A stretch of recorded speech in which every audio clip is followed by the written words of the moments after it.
Where should I look? Yeah. 안녕하십니까. 유엔미래포럼의 박영숙입니다. 박영숙의 미래TV 오늘은 유명한 토마스 프레이 선생님을 모셨습니다. So how are you today? I'm doing very well. You're doing very well. That's very good. I have a few questions Okay. about education and generative AI and future jobs and so on and so forth. Okay. So what's going to happen in education with AI, AGI, or generative AI? Yeah, AI is actually challenging the way education has been delivered for many years. So we're going to see quite a shuffling of the deck in the higher education world here. So I've been saying that the colleges and universities have been shooting behind the duck. Which, Yeah, 50% will be disappeared by 2030. yeah, so it's it's no longer possible to anticipate the needs of business and industry 4 to 5 years in advance. Right. Things are yeah. changing so quickly. Yeah. And so much of the learning that we've been doing in the past has been just in case learning. You need to learn this just in case you might use it sometime in the future. Yeah. And that's just a really poor fit for the just-in-time business world, where we're just making up things on the fly here. So this is there's going to be a radical change in this, and if you think about this whole area of bots where we have the ability to assess the things that we're learning and granting micro credits for the things that we're learning, rather than having to go to some academic setting and get credit. We'll have some alternative credentialing system that grants microcredits. So as an example, if you read a book and it does an assessment on you, this assessment will grant you 14.7 microcredits. If you go to a movie, it does an assessment, you get 3.2 microcredits. If you attend a public session, if you listen to an audiobook, if you listen to a podcast, all these things are probably credit-worthy events. You're learning things as you go. And so these are things that you typically never get credit for in your life, but there's lots of learning that takes place in our lives that is not presently credit-worthy. So, and that's kind of the conflict between academics and kind of the world that we're living in today. So the average person is consuming information over 12 hours every day, and a lot of that probably isn't credit-worthy, but a lot of it is. And so if somebody, I like to ask the question, if somebody reads 1,000 books, is that the equivalent to a college degree? Or if they would go to 1,000 movies, or if they listen to a couple thousand hours of podcasts? And the right answer to that is, well, it depends on the books and the movies and the podcasts. But having an assessment bot that could actually assess the creditworthiness of all these things and assess how much you're learning, that could be worth a tremendous amount. And then that assessment bot would be tied with a coach bot and a teacher bot, and all of these things get tied together in a way that would actually automate the learning process in a real interesting way. That's good. Anyway, yeah, still 50% of universities, colleges will be gone, you think? Definitely. I think so. Yeah. And you know, I don't like to be the harbinger of doom and gloom, but we're going to go through a significant changes here, and so I think it's better that people be prepared for some of the changes that are coming down the pike here. Yeah, universities are easier to quit rather than sort of middle school or elementary school, right? Yeah, I think there's going to be a demand for training, a demand for learning. We're going to have to constantly be upskilling. There's new things that we need to learn as we go. Okay. We need to know how to get along with robots, not how to to deal with them in spite of everything. That's right. So, talk about generative AI. Do you think they are very powerful? Yeah. See, I think of AI as a human amplifier. Every technology that has come down the pike, whether it's the printing press or whether it's the light bulb or whether it's penicillin, whatever new technology that's come along, it always gives us more capabilities. We can accomplish more things with that than without. Now, the greatest amplifier of all, though, will be AI. That will give us significantly more capability than anything ever in the past. And that I find absolutely fascinating because this is going to change the world in so many different ways. Rather than having to rely on our memory, having to rely on all these books and manuals and even the internet, we just instantly have this information at our fingertips. And I always talk about going from in the past, if you had a set of tough questions to answer and you were in a library with books, it might have taken you 10 hours to get those answers. Then after the internet came along, that got reduced down to 10 minutes with a keyboard and a display and a search engine. Now we're moving into the 10-second interface, and that I think is a radical change from the way we did things in the past.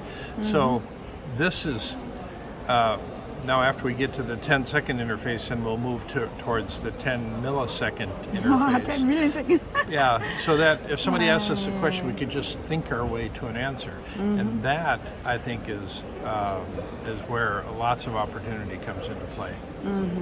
Okay, that's so you're using Midjourney. What about Midjourney? Yeah, Midjourney is a graphics program that allows you to just put in a few words in this program, and you can get some real interesting images coming out of it. There's a lot of competitors on the market right now, and this is really changing the game because the images are so striking and so vivid and so realistic that they're more impressive than photographs. They're more impressive than some of the master painters have painted in the past. So I've been playing around with it, and I know that we're still on the real early stages of working with these graphic programs. But graphic programs tied to AI, it opens up a whole new world. Okay, that's good. I use about 300 different generative AIs right now. 300, wow. Yeah, every day about 100 comes out. If you go into that, there is an AI for that. This morning it's 5,900 some, 5,900? 900 generative AIs. And ChatGPT is one of them. Okay. Bing, Create is one of them. Bard is one of them. Yeah. All Okay. that. So things will be changing quite a lot. Right. So with that, future jobs, Ben Gertz says 80% of all these current jobs will be disappearing. And a lot of people are saying, some are saying, what was the Salesforce or whatever saying 25 gone, 30% gone, all these. Yeah. What do you say? I don't like to put a percentage on it, but we'll be able to do lots of work with fewer people. And so the jobs themselves may not go away, but we won't need as many people to do those right, jobs. yeah. And so how we make up for that, though, is this technology is opening the door for many new startups to get launched and get created. Yeah. And I think we're going to have startups that get launched with everything from lab-grown meats and lab-grown products. The people at MIT Cultured meat. Yeah, that. the cultured meat. But the people at MIT are actually working on lab-grown woods. Woods. Yeah. Wow. So, and here's the funny part. They're they start with maybe mahogany or teak or whatever, and then they actually are growing it into the shape of the final product that they want to create. And so if they want to create a chair, they grow it into a chair. If they want to create a violin, they That came grow out it into a while a ago, violin. you know, it's a chair like growing. Yeah, and so this I think is fascinating if you can actually grow the final product in the laboratory. Yeah, that's. So you are also very good at future cities, smart cities. What are you trying to sort of say? Yeah, well, there's so many opportunities that come into play with future smart cities. That, you know, once we add sensors to the city, once we actually are using drones to scan the city, then we can understand what's happening throughout the city at any given point in time. I wrote a recent column on some of the problems we have in the U.S. with people with guns that are shooting other people. We can actually have flying drones that will interact with those people almost at the minute that they start to look like they're threatening somebody, and so it's possible to actually anticipate a lot of the problems before they actually occur, and that's some of the opportunity in a smart city. So I think that we're going to be able to anticipate faster delivery routes. We're going to be able to anticipate what things are going right and wrong with our water supply and our landfill, and be able to actually search the city in ways that we've never thought in the past. And then the people that live in the city feel much safer, much freer, much more able to just take on whatever project they want to take on. And that's where the true benefit comes into play. So it opens the door for much more engagement, connection, and serendipity. Okay, that's very good. So we will be happier with our smart cities, eh? I think so, yes, I think so. Okay, that's very good. And you are writing articles on your blogs, right? Yeah, I post an article on futuristspeaker.com on a regular basis. Regular basis, like one a week or two a week?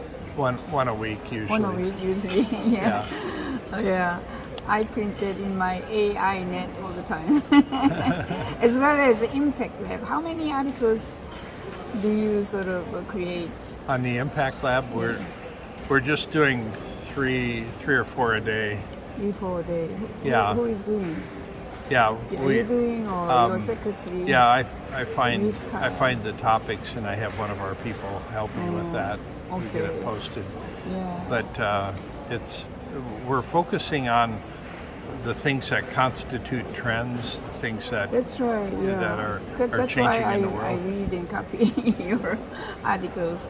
There are so many articles, so many things to read, so many people are talking about something else and this or that. Yeah. But it summarizes, the important sort of trends.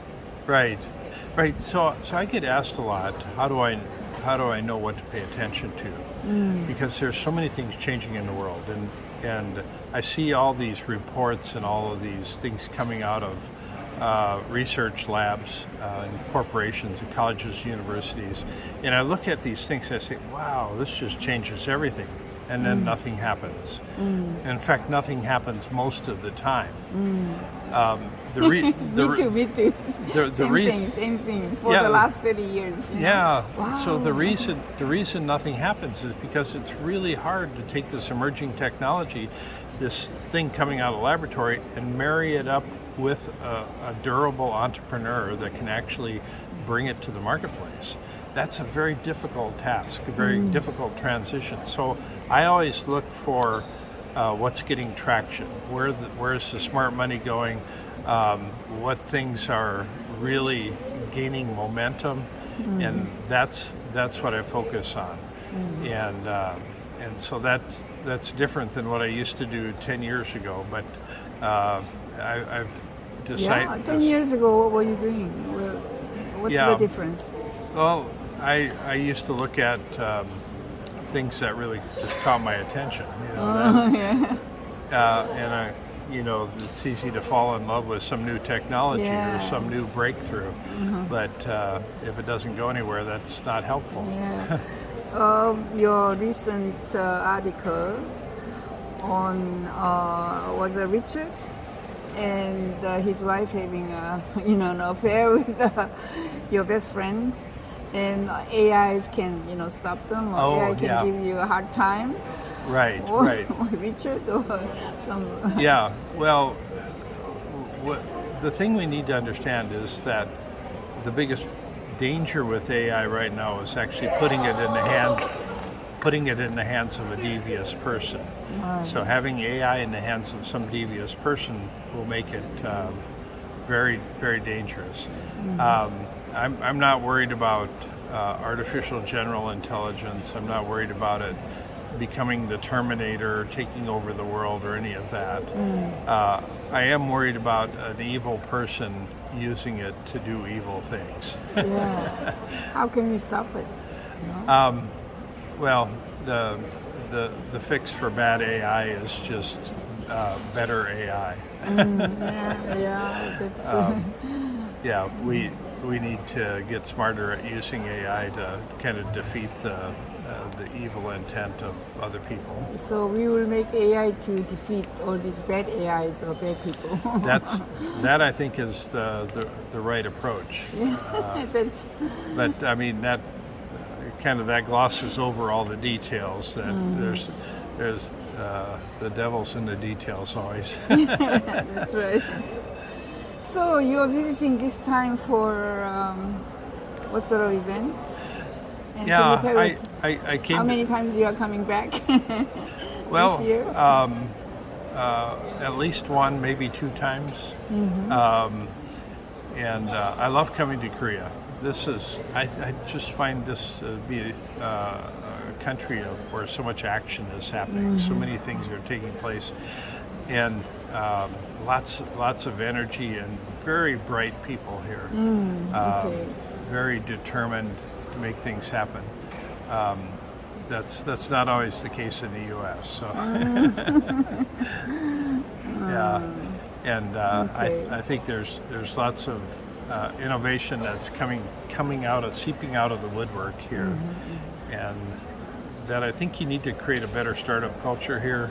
Yeah, startup is a problem, and the language is the problem. I know that the online, internet, web language is English. 60% of web English or online English is English.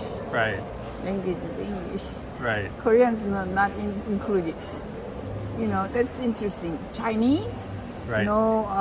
Indian, what is it called? Hindu. Right. They're not in. Right. Even though they have a huge amount of, population. So English, Right. I think America will survive after all the attacks or whatever, because all the AI languages, web and online languages are all English. Right. Right. So that's why our startups are very, hard to make it. And we have to have like a Singularity Net that I am part of. They have about 200 different startups, Yeah. coming and dying and all that. And so the Korean startup can, match up with these American ones. Right. So that they creating more incubators, more accelerators, that sort of thing. And then we have to go for world market, which Right. is the U.S. or Americans who can sell better in the world. Yeah, I know once Koreans put their mind to it, they can accomplish a lot. So. Oh, okay, thank you. Thank you very much. It's so very nice to see you again. Yeah. And Well, hope your, Debbie, your wife, is okay. Yeah. Well, I wish you the best on all your projects you're working on. Yeah. And, okay. I'll certainly connect you with the hypercycle. That's very good. That'll be Yeah, very good. that'll be terrific. Yeah. Okay. Thank you very much. Bye-bye. Bye-bye. 예, 박영숙의 미래TV 오늘은 토마스 프레이하고 이야기를 나눴습니다. 감사합니다. 구독 버튼 부탁해요.